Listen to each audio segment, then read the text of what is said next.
Welcome inside this edition of Big Ten Today, presented by Old National Bank. Rick Pizzo alongside an always well-rested Rafael Davis. You were here for the triple header on Tuesday night. Another night, especially for Indiana, where the Big Ten comes down to the final seconds and who's going to make a play in winning time. And they found a way to win. All season long, we've been wondering, what will be Indiana's identity? What will be Michigan State's identity? And we found it out last night. It's toughness. It's getting the job done on the defensive end, shutting down the paint, getting out in transition. Both of those guys were able to do it. But today is such a big day. I got a bold claim. Talking to some guys last night, juicing those guys from Northwestern. Lou Jack from Purdue. If Boo Booey goes into Purdue tonight, has a big game, 30 points or more, and has a victory, he puts himself in the Player of the Year conversation in the Big Ten. Here we go again. Rafael trying to fundraise for that statue he wants to build of Boo Booey outside Welsh Ryan Arena. We'll preview that game later on in the show. In just a minute, we'll get to Indiana's win over Iowa. But we start with the big story, and it took place on Tuesday on Tom Izzo's birthday in East Lansing. And how fitting, not just on birthday number 69 for the legendary Coach Izzo, but against the in-state rival of Michigan, 700th career win, 38th all-time Division I coach to reach that mark. Many fewer have only done it at one school like Tom Izzo. He's actually the first Big Ten coach to reach 700, with all 700 coming at that school. Just an absolutely amazing story as you look back at Tuesday's scores. Illinois beats Ohio State 87-75. Mention that Indiana win. They were down 68-66, scored the final 8 points of the game. And, of course, Michigan State over Michigan, 81-62.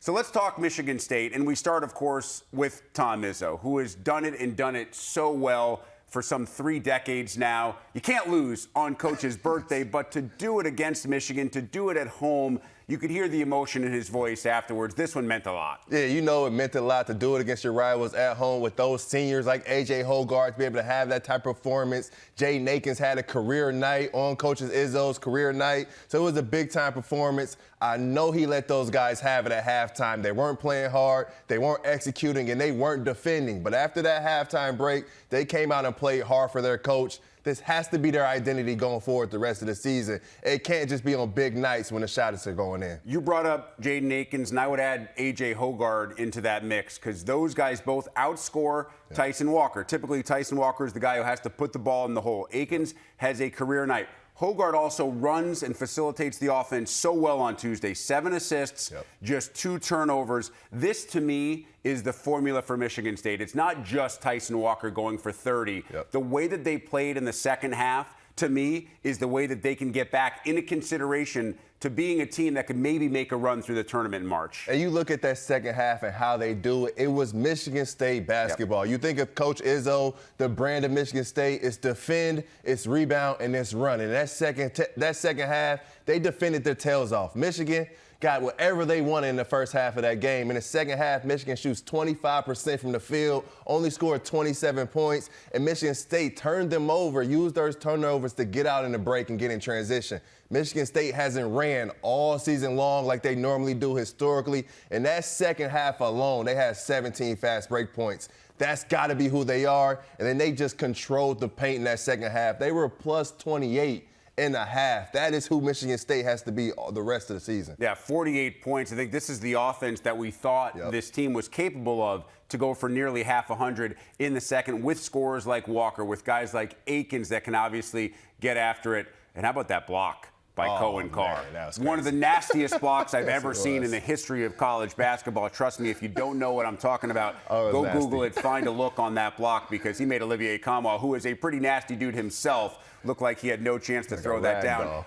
Speaking of Michigan, you're up at the half, then you go on to lose this game by 19, and it's one of those years right now for Michigan where I think Juwan Howard continues to look down his bench, and I know there was no Doug McDaniel because this game was on the road, searching for answers. And Rafael, I'm just not sure they're going to find those answers this season. Yeah, especially when you're on the road in a tough environment like the Breslin Center. You're up against that crowd. You're up against Tom Izzo going for his 700th win. Jay Nakins is making shots. You need a point guard to weather the storm. And if you don't have Doug McDaniel on that floor, when Michigan State takes that 8-0 run, that 12-1 on run and that crowd gets rocking, your point guard is who calms everybody down, gets you into something, sets a table for somebody, and gets either a layup or gets an open shot. When you don't have that guy on the road, it's so tough for you to stabilize games, let alone come back into them. But come the rest of this season, once Doug is able to go out on the road and be able to play to his level that he started the season out, because you think of how Doug started this season, one of the better point guards in the country. Absolutely. If he's able to get back to that level when he is able to play on the road and home games,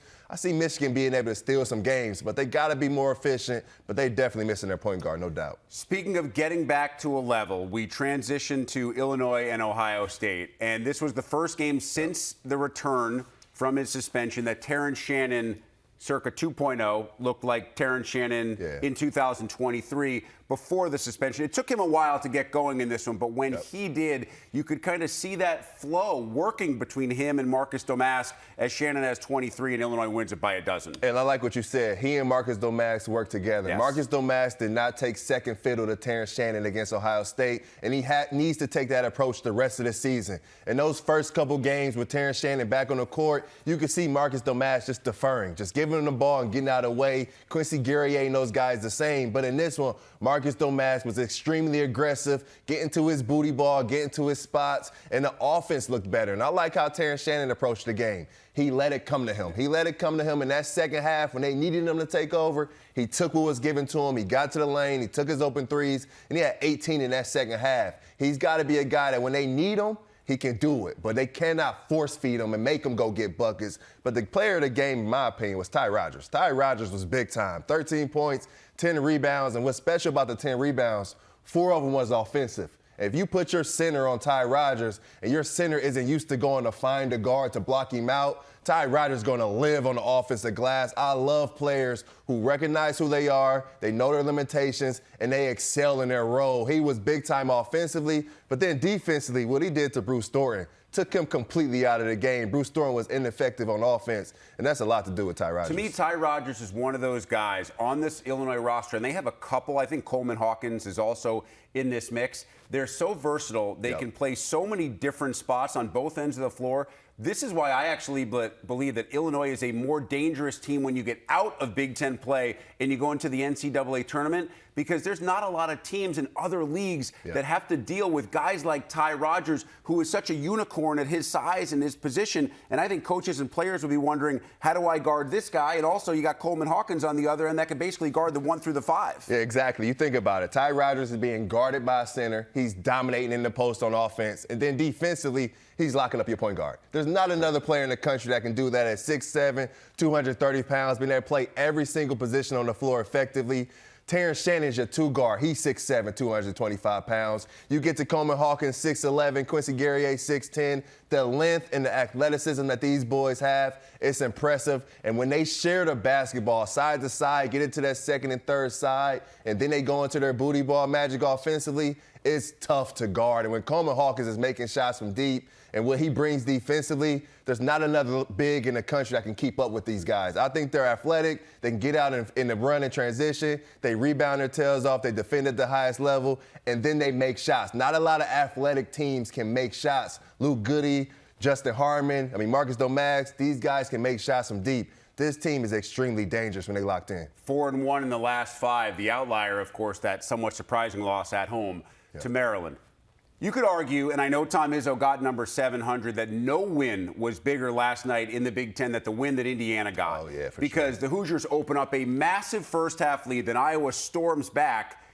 Iowa has a 2-point lead in the final 90 seconds of the game, and Indiana steps up in a big way. I hate to say save the season because Indiana needs to do a lot more to become a tournament team. Right. But you lose this game, and it's very easy for everything to go south. I think that late 8-0 run probably changes the entire tenor of what February can be for Indiana. Oh, yeah, it saved the season, in my opinion, because they got to win without Malik Reneau. You want Malik Reneau to be healthy. You hope he's okay. He went down 2 minutes into that game, and they still found a way without their lead dog, without their leading scorer, and that is big time. They had other guys step up. Anthony Leal, talked to him this morning. He was absolutely amazing last night off the bench. The hometown hero, Indiana Mr. Basketball, knocking down 3 threes, getting to the basket, finishing.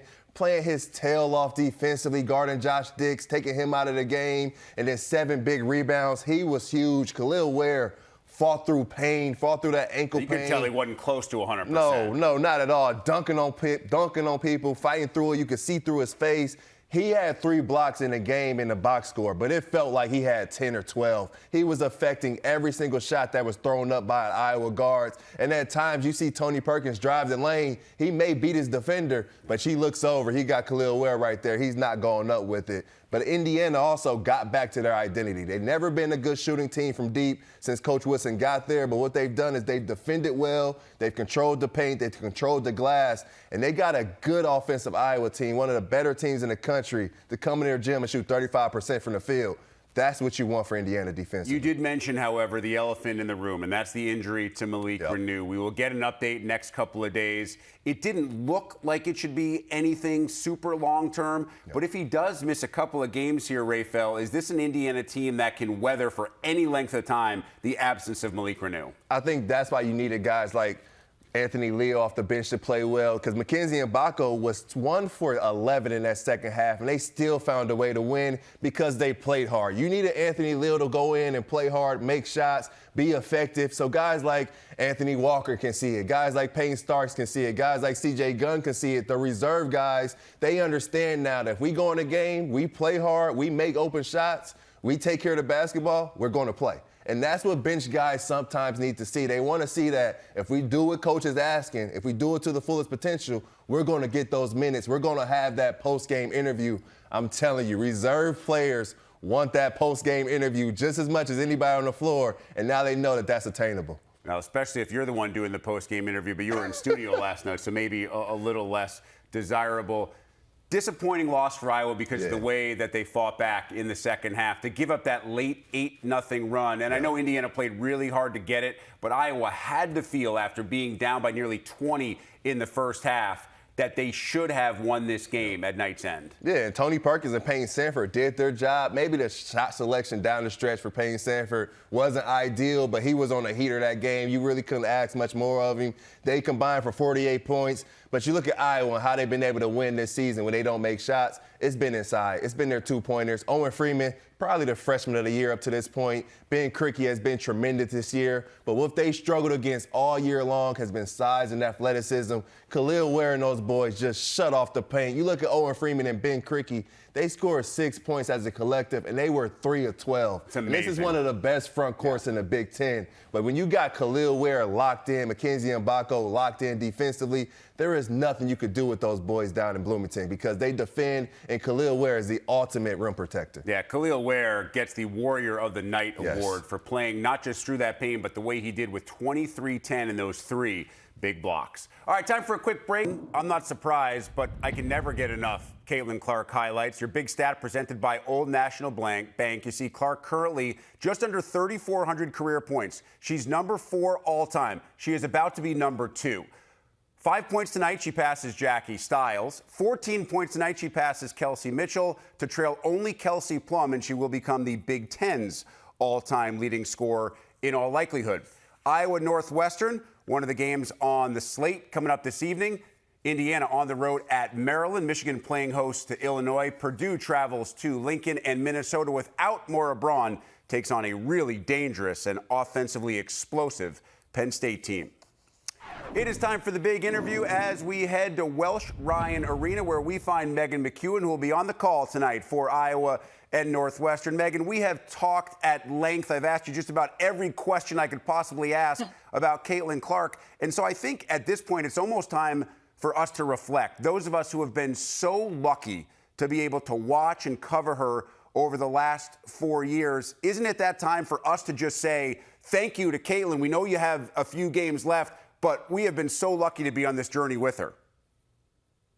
Caitlin Clark has completely taken over women's basketball as a whole. And the fact that she's in the Big Ten Conference and we've had the opportunity to follow her journey so closely has been amazing. She's, I think, less than 140 points away from Kelsey Plum's record, and she will become the all-time leading scorer. She's Pete Maravich's record is well within her reach. There's a good chance by March, Caitlin Clark will go down as the all-time leading scorer in Division I basketball, men's or women's. It's an incredible feat. It does not happen every single day. We're witnessing history, and it's been so much fun to watch. I related to Steph Curry and how he changed the NBA. Coming in, his ability to hit from long range completely changed how teams had to defend and scout Golden State.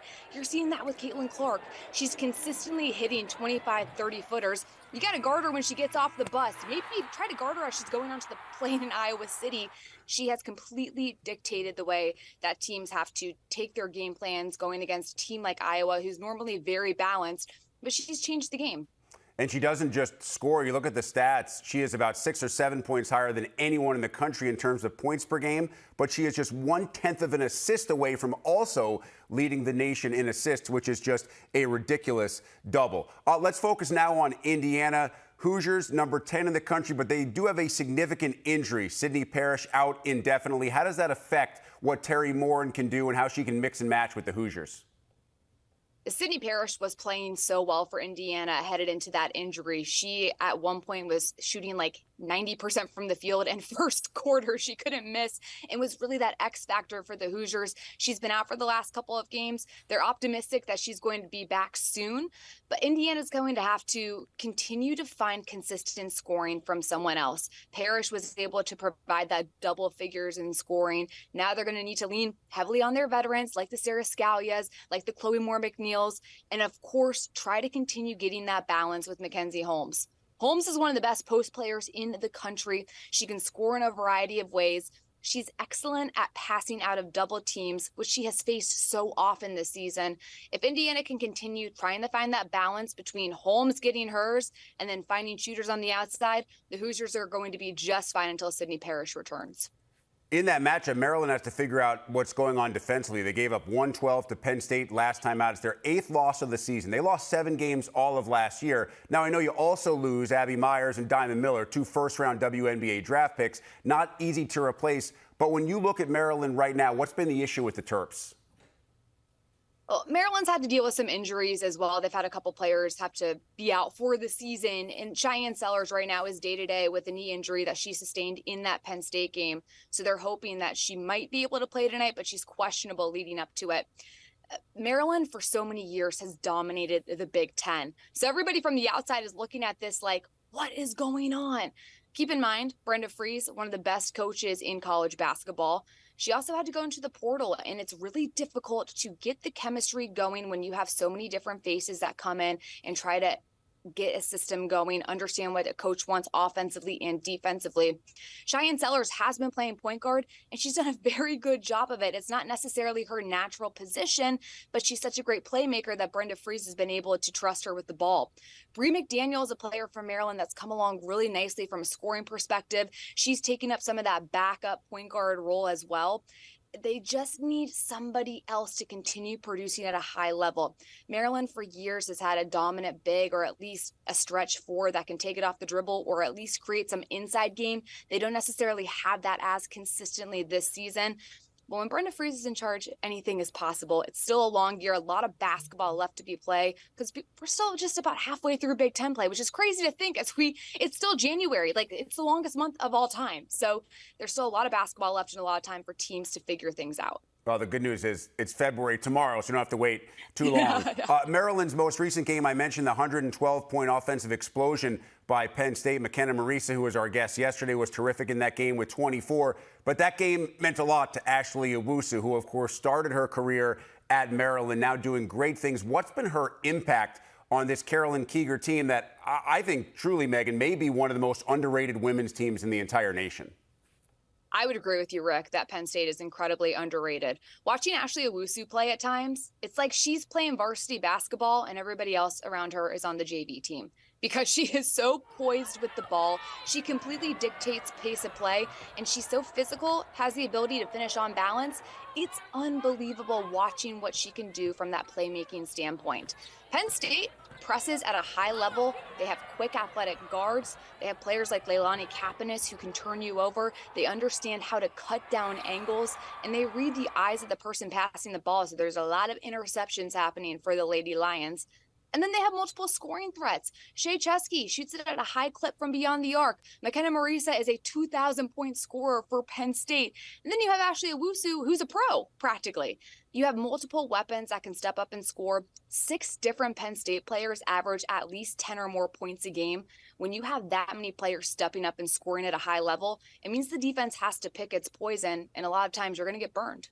Minnesota had been a team early in the year that could keep up offensively with Penn State, but now Maura Braun out, their leading scorer. Be interesting to see what Coach Plitzowite does to try to keep up offensively with Penn State. Megan, before we let you go, the release came out on Tuesday about the new schedule format with the addition of the 4 teams joining the Big Ten for the 2024-2025 season. And as it relates to women's basketball, I think the 2 biggest changes with the conference schedule remaining 18 games, you'll play just 1 home and home each year. So you'll only see 1 team twice. And of course, 15 teams, not all 18, into the tournament, the Big Ten tournament in the postseason. What's your overall take on the schedule release itself?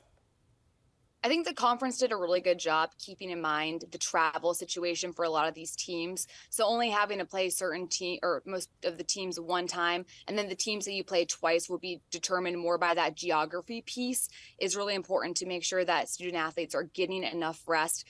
Because I tell you what, it's a really long flight from Baltimore, Maryland to Los Angeles. So you're going to want that bit of rest. Keeping it at 18 games is going to be what the coaches want, because they want to make sure they're able to get those bye weeks in. Their teams need time to rest. That is a decision that the coaches are going to approve of moving forward.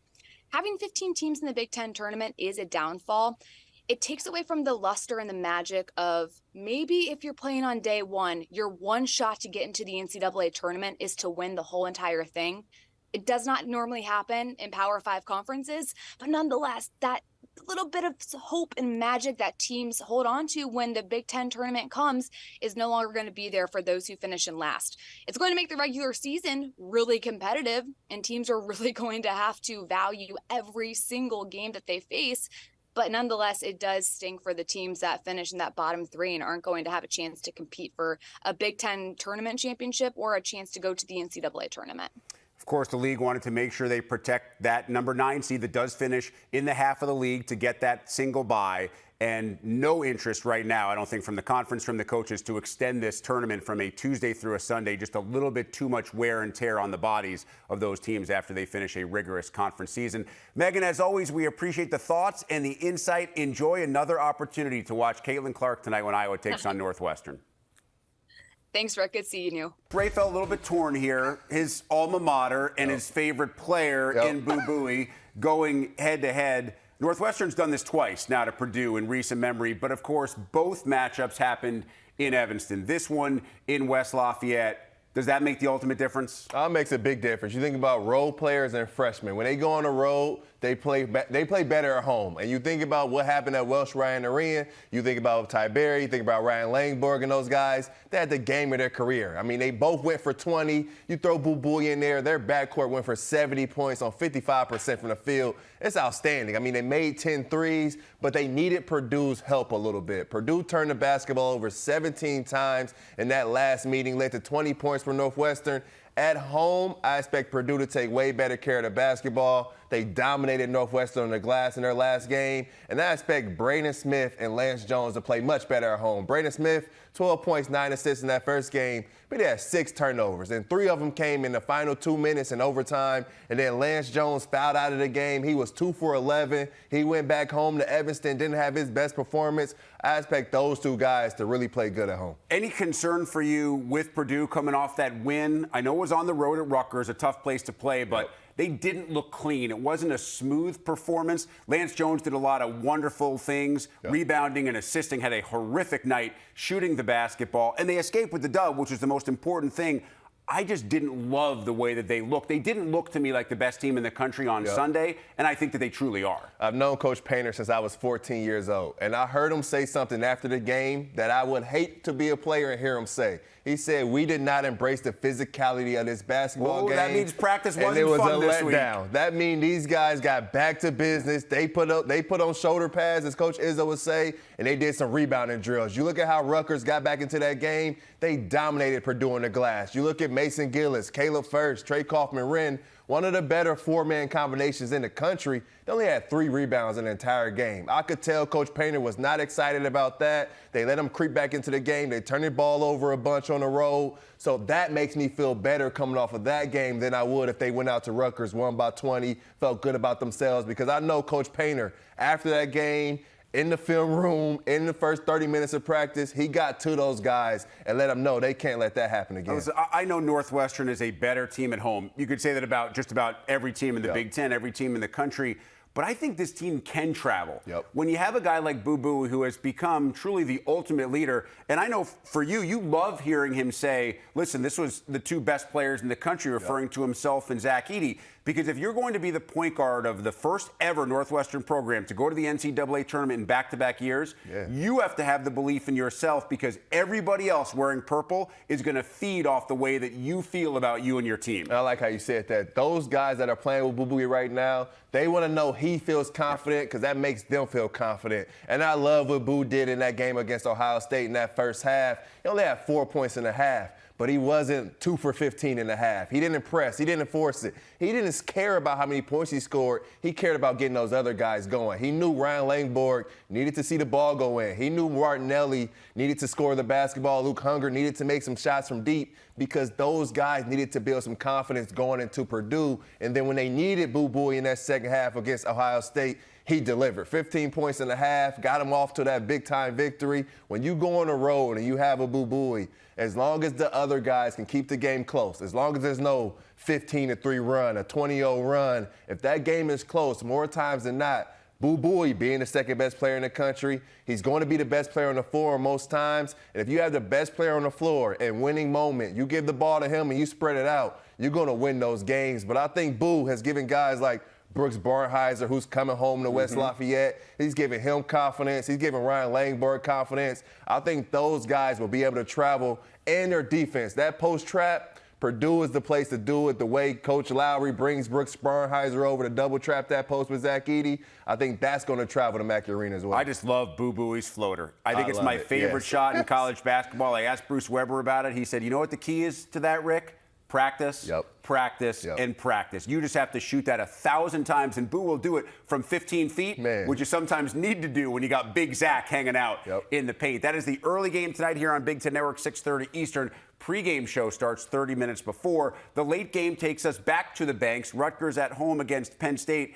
And, Rafael, I know you've been in these games during the years at Purdue where you guys didn't have a great record. You knew you weren't going to win the Big Ten. You're getting into late January, early February. It is about pride and how much you put into the jersey that you're putting on that night. I can remember going to Wisconsin as a freshman. We had no shot in the world of winning the Big Ten.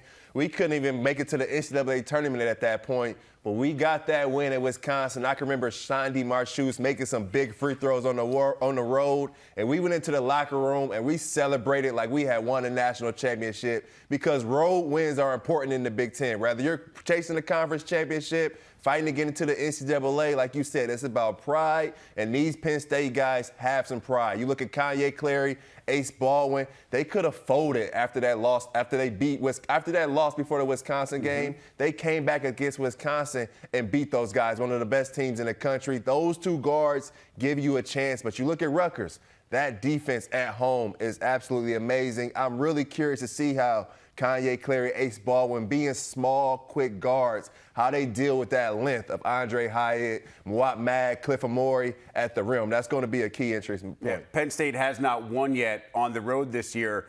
But these are the kind of games at this point in the season where they're going to determine whether you are playing on Wednesday in Minneapolis in the Big Ten tournament or whether you get to start on Thursday. And as you know, your legs, that absolutely matters. We saw Penn State make that run from Thursday last year into the championship game against Purdue. You could start it on Wednesday. By the time you get to the weekend, man, you're gassed. Yeah, exactly. I can tell you right now, there's no team in the Big Ten right now to this moment that doesn't feel like they could win the Big Ten tournament and make it to the NCAA dance. You look at Rutgers right now, they see what they just did against Purdue. They're telling themselves, if we put together 40 minutes, we could beat anybody in the country. And this game matters, like you said. You don't want to play on that first game. You don't want to go back to back to back to back to back. You see what happened with Iowa a couple years ago. Yep. They started on that Thursday. They won the whole thing, but then they got into the big dance. They were exhausted. If you can get that first day off, you can get into that second day, surprise some people, get off to a good start. You see what happened with Ohio State. It's all about momentum in the Big Ten tournament. And Rutgers is a team where that defense is going to travel. If they can put some offense to it,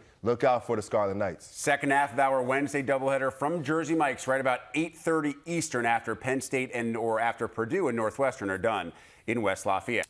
Updated Big Ten men's standings heading into Wednesday's play. The Badgers there at 8-1. Purdue can reach 9 wins tonight if they're able to knock off Northwestern. Of course, still one game behind Wisconsin in the loss column. Illinois now 7-3 after the win over Ohio State. Northwestern, hard to believe, one of only 4 teams right now above 500 in league play. That's how tight it is inside the middle of the league. And I think that's one of the things that we learned about this league. Really heavy right now at the top, but the middle, you can mix and match 5 or 6 different teams.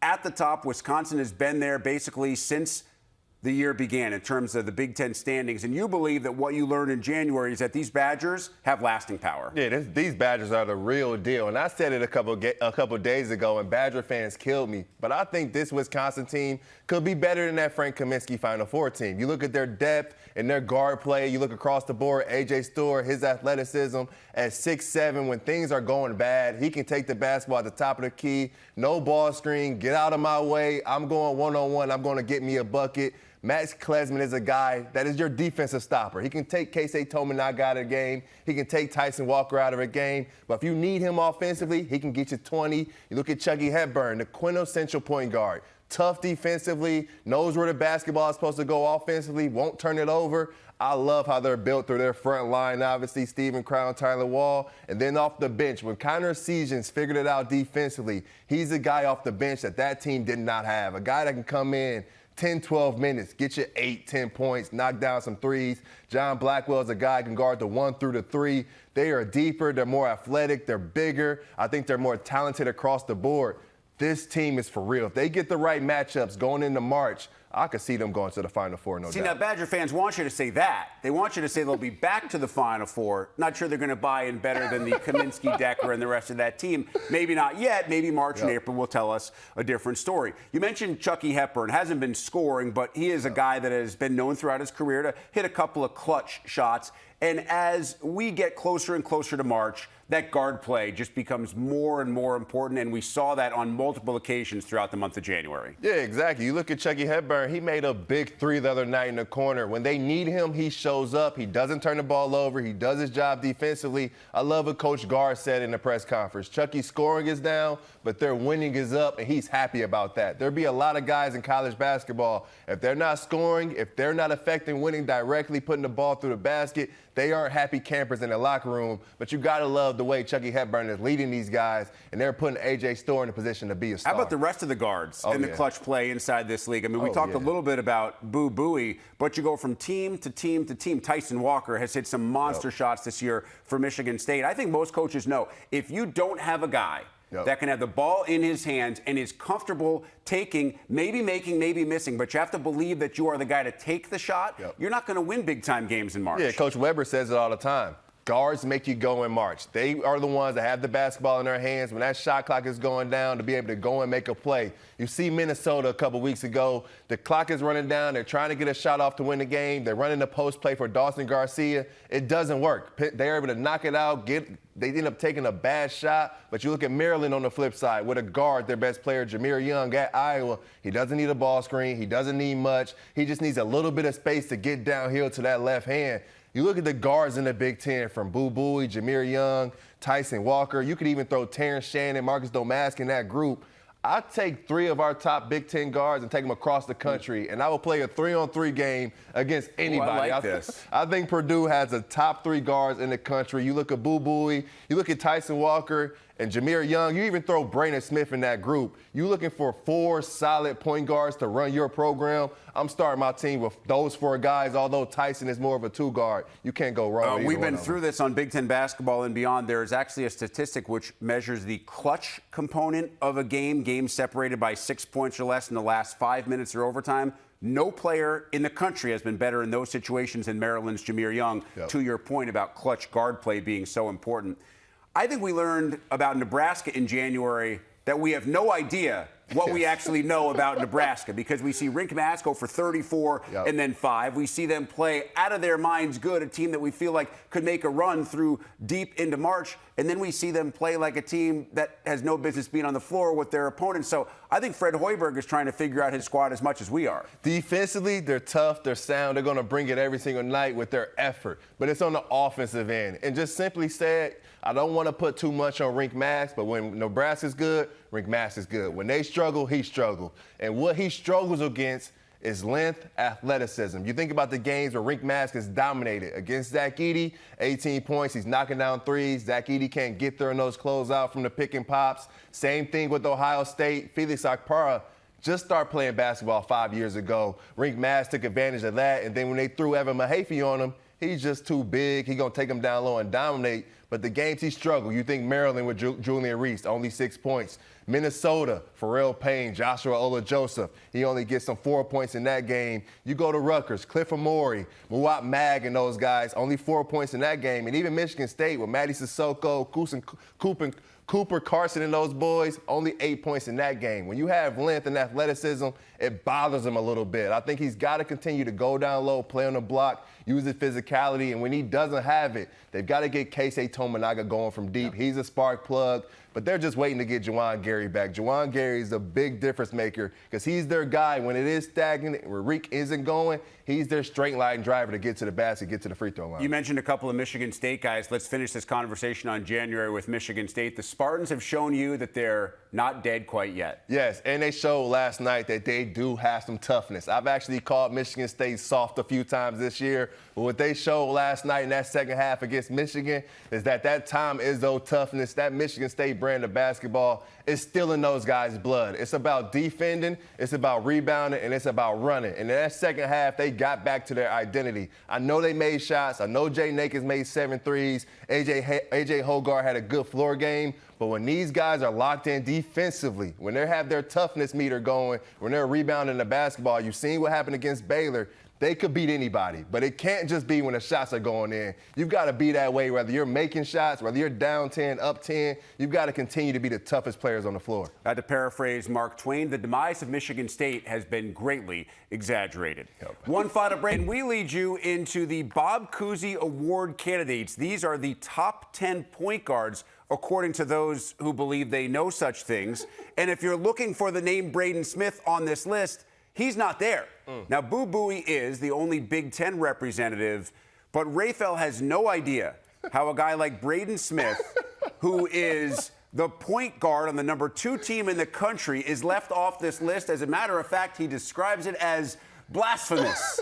We could go on to a lot of different adjectives, but Raphael is basically incredulous that Braden Smith is not part of that group of 10. Yeah, man, because what are we valuing? I mean, we're not valuing winning at all. You look at Purdue and you look at their schedule, the toughest schedule in college basketball, and what they've been able to do with it, and it couldn't have been done without Braden Smith. You think about the head-to-head matchups he's had with Tyler Kolek. He's outplayed him a couple seasons now in a row. Look across the board, the games they won, playing the great game against Arizona, the game against Alabama, beating Gonzaga. Winning has to matter. So often we get on players about wanting to score points, not caring about what matters. It's got to go back to winning. He's averaging more points than most of these guys, more assists than rebounds. He's got to be on this list. And I would say don't give me Zach Edey's there, because Kansas's point guard is there and Hunter Dickinson's there as well, so that doesn't make a lot of sense. Now, Boo Buie was on that list. He is not on the updated Wooden list, a guy who you believe may be one of the what? 5-10 best players in the nation? In college basketball, one of the best point guards in the country for sure. You look about the game back in December against the number 1 team in the country, comes into your gym. You get 31 points, 9 assists, 0 turnovers. The game he had against Maryland in crunch time. The game against Ohio State. Boo Buie's been big time all season long. He gives Northwestern a back-to-back NCAA tournaments. They got to start building a statue. You saw Raphael's Twitter address. That's where you can find the link to his GoFundMe page to get enough money to build that Boo Buie statue outside of Welsh Ryan. For Raphael, always having fun, I'm Rick Piso. Thanks for hanging with us on Big Ten Today.